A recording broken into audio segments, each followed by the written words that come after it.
Hola, buenas tardes, buenas noches, buenos días. Les habla Ganima Kromkin desde Chile Central y les damos la bienvenida a una introducción, una cápsula teórica de uno de nuestros talleres psicofísicos que impartimos regularmente hace varios años. Bien, se trata de nuestro Tai Chi holístico que impartimos regularmente los días martes y jueves en la tarde y en la noche, en la tarde prácticamente. Vamos a describir nuestro estilo general y después vamos a ir al artículo que vamos a leer, que es algo importante de Bodhidharma. Ponemos una música de fondo un ratito y enseguida explicamos este tipo de taller.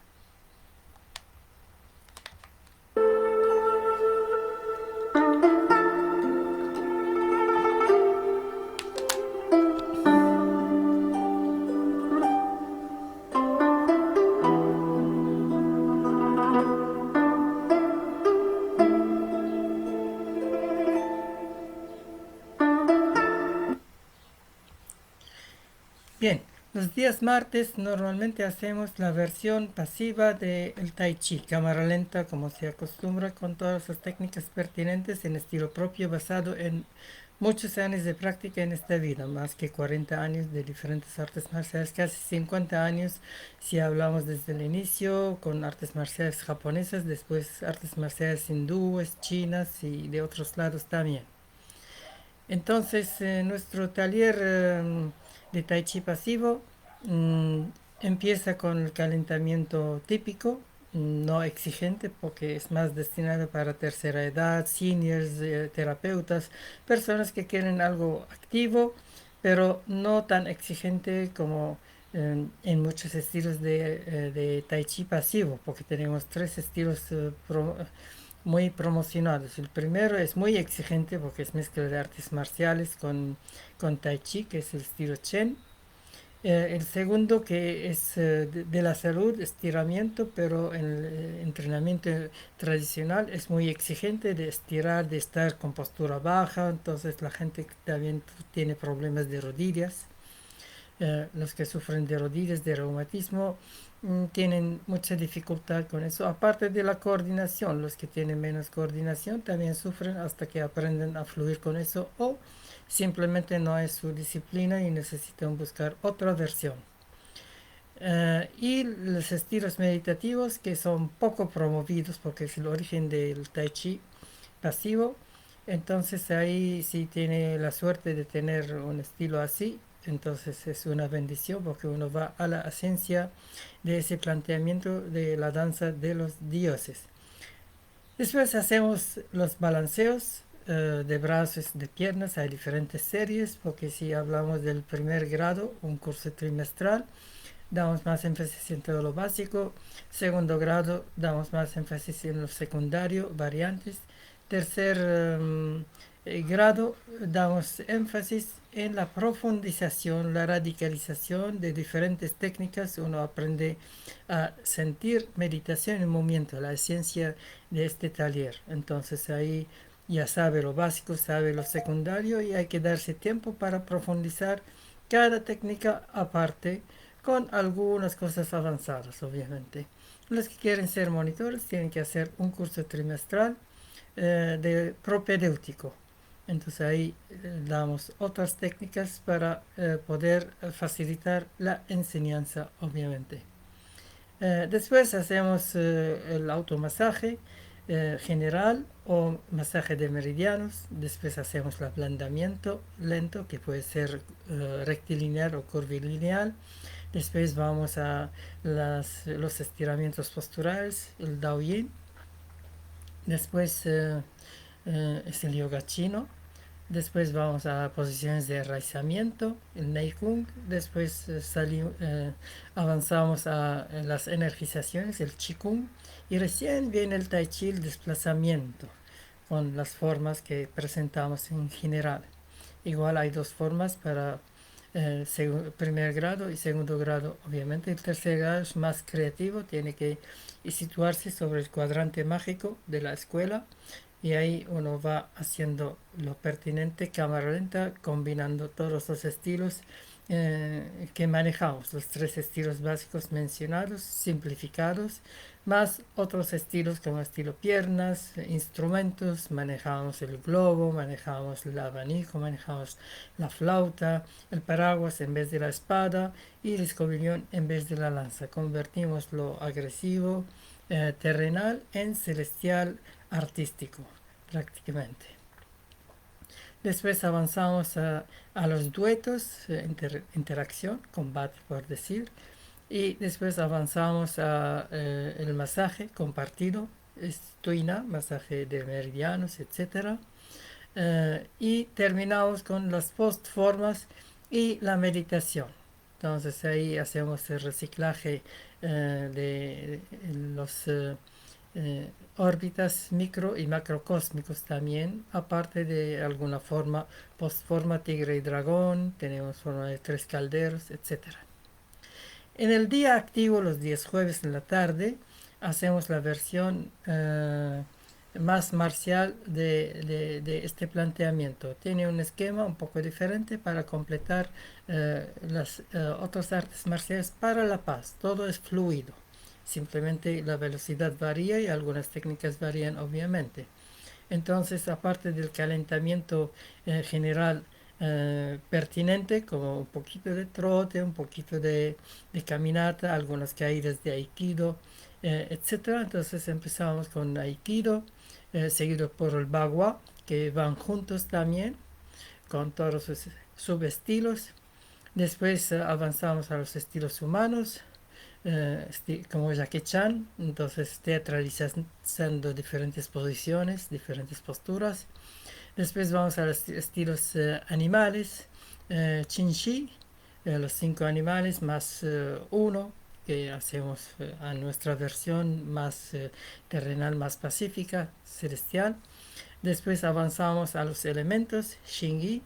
Después avanzamos a los estilos rítmicos. Tenemos el primero Tinku, es arte marcial andino. Después vamos al Taekyon, arte marcial rítmico coreano, es el origen del Taekwondo. Y terminamos con Capoeira, arte marcial afro-brasileño.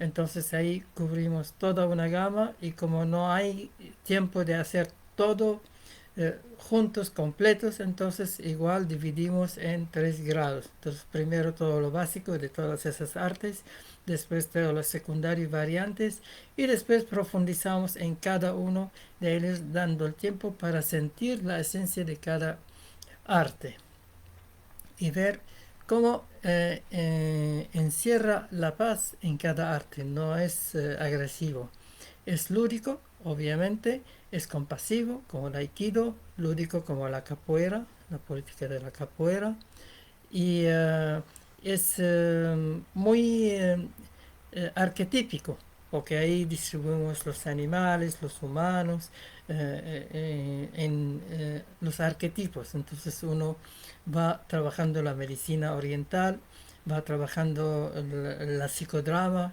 a la vez. Es bien interesante. Igual cada subestilo tiene su instrumento, entonces calculamos más que 30 instrumentos que están a la mano, fácil de adquirir.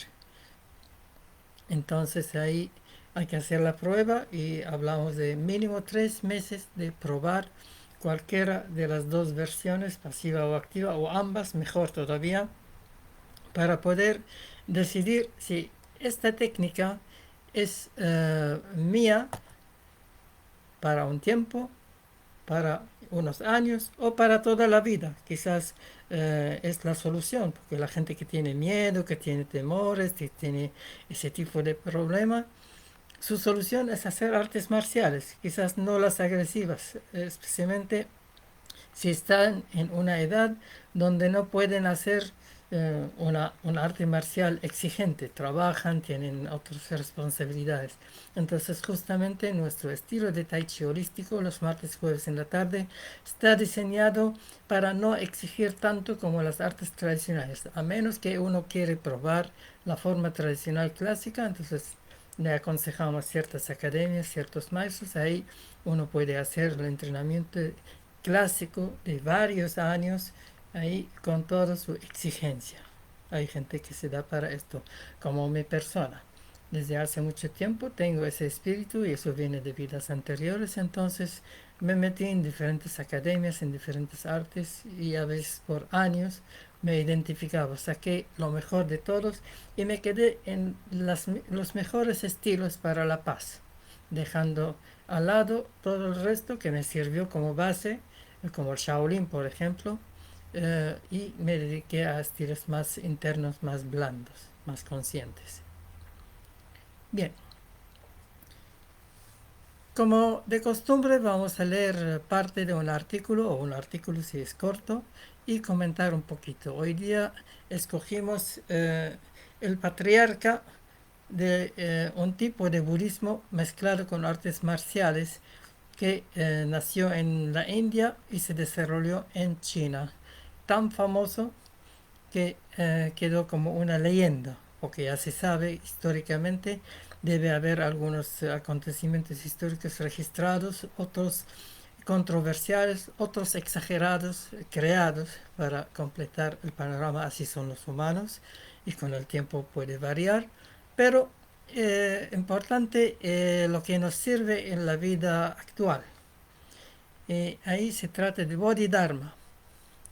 Dice, Bodhidharma, el primer patriarca del budismo Chan o Zen, que es una esencia del budismo muy simplificado como el budismo Vipassana en Birmania, muy parecido, eh, es el primer patriarca de esto. La figura de Bodhidharma, Tamo en China y Budai Daruma, Daishi en Japón, resulta muy controvertida históricamente hablando. Algunos eruditos aún hoy ponen en duda su existencia debido a la escasa información con que se cuenta. Igual ponen en duda otras cosas, no solamente Bodhidharma, avatares enteros, porque eh, con el tiempo, como hemos dicho, puede haber exageración, puede haber creación, entonces al final se nubla, puede que haya algún evento puntual en aquella época, alguien hubo seguramente, y después el resto es creación, exageración, tergiversación, etcétera. Bodhidharma predicó el origen de su misión expresando en los siguientes términos: una transmisión especial fuera de las escrituras con ninguna dependencia de las palabras o de las letras, dirigiéndose directamente hacia el alma del hombre, contemplar su propia naturaleza y realizar el estado de Buda o el iluminado. Los estudiosos le atribuyen tradicionalmente, aunque discutible, las siguientes obras: Meditación sobre los cuatro actos, Tratado sobre el linaje de la fe, Sermón del despertar y Sermón de la contemplación de la mente. Vamos a ver su origen. Dice, nació como Bodhitara, el tercer niño de rey Sugandha, del reino indio del sur de Pallava, en el 440 o el 420 era cristiana. Nacido en la casta guerrera, pasó sus años de niñez en Kojiveram, la pequeña provincia budista al sur de Madras. Ese es al sureste de la India, en la zona tamil prácticamente, que era parte de la Gran India, porque la India, la Gran India histórica, tiene varias zonas con diferentes tipos de razas, influencias, historias, etc. Mostró su devoción al budismo por medio de actos píos como construir templos budistas, imprimir sutras budistas y animar a que su gente practicara las enseñanzas budistas. La esposa del rey donaba constantemente comida y ropa a los pobres. Todos sus esfuerzos ayudaron a traer paz y armonía al Estado. Este ambiente ayudó a nutrir la compasión en el corazón del joven Bodhidharma. En realidad, Buda histórico vivió casi 500 años antes de la era cristiana. Fue contemporáneo a Lao Tse, a Confucio, en el lado chino prácticamente. Entonces es casi después de 1000 años. Vamos a leer un poco de su historia. En ese momento, Pragyatara, el 27º patriarca del budismo indio, el oficial, viajó alrededor de la India predicando las enseñanzas de Buda y un día llegó a Pallava, en el sur. El rey lo invitó calurosamente al palacio, le dio muchas joyas y piedras preciosas, eso es lo normal, le dan, para decir, obviamente le dan comida, lo que necesita y otras cositas también para que él pueda ayudar a los otros monjes, es obvio. Y preparó un banquete maravilloso. El rey le pidió a Pragyatara que hablara a su corte después de la comida. Puso el monje todas las joyas que el rey lo había dado y le preguntó al público: ¿hay alguien aquí que sepa si allí existe algo más precioso que estas joyas? El hijo más joven del rey habló primero: estimado maestro Pragyatara, mi antepasado compró ese pedazo de jade en el montón ante usted con 10 castillos. Yo creo que esa debe ser la más valiosa cosa. Esas joyas se trajeron de muy lejos. El segundo hijo del rey dijo entonces: algunas personas han querido transar sus casas por ellas, así que deben ser muy valiosas. Muchos ministros hicieron eco de las opiniones de los dos príncipes.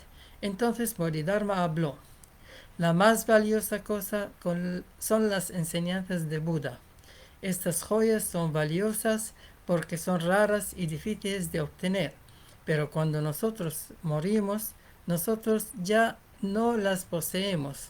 Las enseñanzas de Buda, por el otro lado, puede ayudarnos en la vida y también nos libera del renacimiento constante después de la muerte, es decir, la rueda del samsara, para que en el futuro nosotros podamos lograr budeidad. Todo el público quedaron aturdidos y mudos por las palabras de Bodhidharma. Sin embargo, Pragyatara supo enseguida que Bodhidharma era una persona notable y que él sería el próximo patriarca. Le preguntó, porque tiene un ojo clínico, tiene intuición. Le preguntó al rey si podía tomar al hombre joven como su estudiante. El rey estuvo de acuerdo alegremente. Desde ese momento de Bodhitara a Bodhidharma, Bodhidharma estudió bajo Pragyatara y viajó con su mentor alrededor de la India a predicar las enseñanzas de Buda. Bodhidharma era un alumno excelente y pronto superó a sus compañeros estudiantes. Obviamente él estudió muchas cosas en el palacio, muchas artes, como el Buda histórico. Gautama el Buda estudió, era hijo de rey y estudió muchas artes, incluyendo artes marciales, etcétera, idiomas. En la edad madura fue considerado ya un maestro budista. Cuando Pragyatara murió, Bodhidharma puso velas para China. Se dan dos razones para esto. Fue un deseo en el lecho de muerte de su maestro, Pragyatara, o Bodhidharma oyó hablar de los intereses religiosos en China y fue allí entristecido por el declive de la verdadera filosofía budista en la India, porque en la India no tuvo mucho éxito el budismo. Al inicio sí, porque era novedad, era muy impactante, era una revolución dentro del hinduismo, pero ya después la gente devota de la India, que tiene muchos dioses, que tiene muchos miles de años de esa devoción, no aceptó fácilmente ese tipo de budista casi ateísta, que va directo a liberarlos sin la parafernalia y los adornos hinduistas típicos, que son interesantes también. Entonces él dijo, quizás en otro lado su corazón sintió, puede que haya más posibilidad de éxito de esta filosofía. Él sintió también. Y seguro el maestro le dijo algo. Pragyatara lo envió a China para que introdujera las enseñanzas de la secta budista Sarvastivada en los chinos. Bien, es larga la biografía de él. Vamos a leer un poquito, después vamos a ir a lo que nos interesa, la parte de artes marciales de Bodhidharma en China. Las biografías de los altos sacerdotes establecen que Bodhidharma llegó primero a China durante las dinastías norteñas y del sur, 420 y 581 después de la era cristiana. Bodhidharma navegó a China en 521, cuando él desembarcó en la ciudad del puerto de Cantón al sur de China. Él fue recibido con gran ceremonia por un oficial local, Shao Ang, que inmediatamente informó la llegada de Bodhidharma al emperador Wu de la dinastía Liang. El emperador pidió que el oficial acompañara al monje a la capital, que ahora es Nanking. Bien, es larga la historia, pero de todas maneras él tuvo un impacto y un impacto diferente, no normal, porque había budismo allá, habían llegado otros budistas allá, establecieron el budismo convencional, pero él fue con un budismo diferente, más de esencia, más impactante, más que mueve el piso. Entonces, eh, de un lado no era fácil penetrar con todo el mundo que espera unas respuestas un poco más lógicas. De otro lado, era tan sorpresivo que también tuvo otro tipo de público que lo siguió por ese tipo de enfoque. Vamos a ir a la parte de artes marciales. Bodhidharma creó un programa de ejercicios para los monjes que incluía técnicas físicas eficientes que fortalecían el cuerpo y que con el tiempo podían utilizarse para la autodefensa.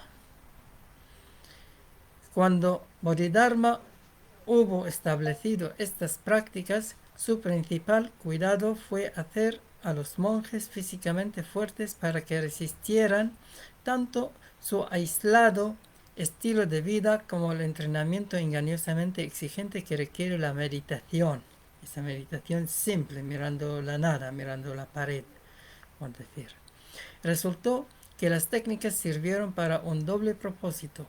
Al ser un sistema de lucha muy eficiente, que evolucionó después al estilo de las artes marciales eh, budistas de China, porque en China siempre habían otro tipo de artes marciales más taoístas, igual de un lado de la naturaleza, aprendiendo de los animales, de la vida, y otro lado de la meditación, inspirado por los dioses de allá, los inmortales, etcétera, como en la India, los yogis meditaban, sacaban algunas cosas de la naturaleza, donde meditaban largo rato por años, y había inspiración de sus dioses sobre las cosas técnicas más complejas, más internas, más sutiles. Entonces fue una combinación el sistema, algo interno superior y algo externo inferior. Las artes marciales ayudaron a los monjes a defenderse de los jefes guerreros y de los bandidos. Bodhidharma les enseñó que las artes marciales debían usarse para la autodefensa y nunca para herir o lastimar innecesariamente. Es así como uno de los axiomas Shaolin más antiguos es que quien entra en combate ya ha perdido la batalla.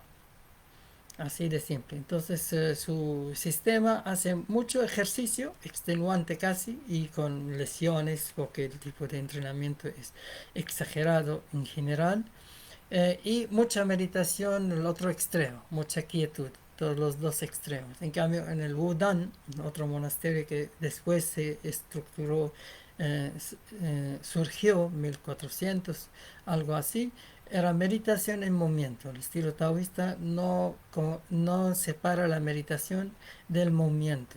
Y es otro enfoque interesante, más interno y menos con menos índice de lesiones, obviamente.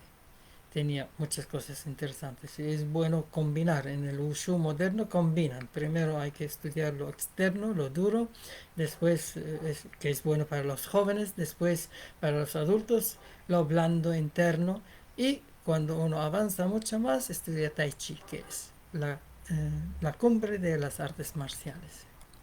Lo que no fue desarrollado en Shaolin, fue copiado prácticamente. En realidad ni en Shaolin ni Wudan siempre habían esas artes, entonces ahí fueron perfeccionados, después atribuidos a Shaolin, al Wudan, otro lado, y al final ahora cientificado y expuesto en forma más ordenada y clara, con una capa profunda de algunos maestros que llevaron todas las técnicas y los secretos con ellos, obviamente. Bien, para terminar este artículo, porque es largo, Bodhidharma, que era miembro de la clase guerrera india Kshatriya y maestro de la lucha con garrote, desarrolló un sistema de 18 ejercicios de tensión dinámica. Seguro él sabía, Kalari Payattu tiene que ver la película de Jackie Chan, el 2004 creo, el mito de Jackie Chan, y después el 2018 Kung Fu versus Yoga, y él muestra el origen hindú de algunas artes marciales en China, muy interesante. Estos movimientos fueron impresos en 550 de la era cristiana con el nombre de Yi Jin Jing, el o clásico de músculo tendón cambiante, ejercicio de granjeros, serie de granjeros. Conocemos hoy ese sistema como los 18 movimientos de la mano de Lohan, sacerdote erudito. Ese es tipo Qigong duro. Base del boxeo chino del templo de las artes de Shaolin. Shaolin era un templo para meditar, para conectarse con lo espiritual, y con Bodhidharma inició su era marcial. Hay faceta marcial que antes no había en esa zona mágica, una zona muy energética.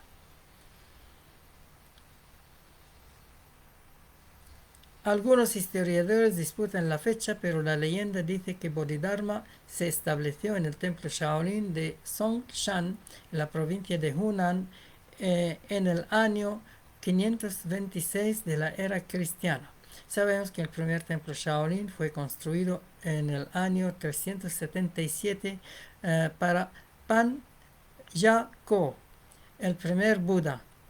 Obviamente habían Budas en todas partes. El Buda histórico debe ser número 28 en la India, pero habían otros Budas como habían otros Cristos.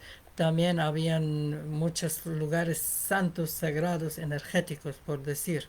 Entonces, cuando hay un lugar así, cualquier emperador establece un tipo de templo o santuario para la energía. Entonces, el lugar se llama Bosque Pequeño, Shaolin. No es el templo de Shaolin de artes marciales que conocemos, es la zona. El primer Buda, por orden del emperador Wei, en el pico Shao Shik de la montaña Son, en Tengfong Xian, provincia de Hunan. El templo era para entrenamiento religioso y meditación solamente. Bien, largo el artículo, estamos compartiendo eso en mi Facebook, Magani Mahasa, también en mi Instagram, Magani Mahasa. Cualquier consulta, cualquier duda, interés en nuestros cursos, se contacta allá y queda grabado también, lo subimos a mi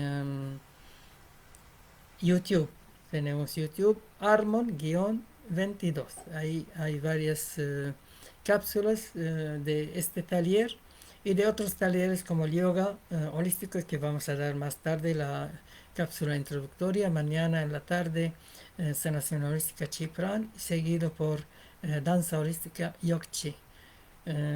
Nuestra meditación, por si acaso, los viernes en la noche, si alguien está interesado. Seguimos con la música de fondo y vamos a ir enseguida a otra plataforma con los y las inscritas en este taller práctico.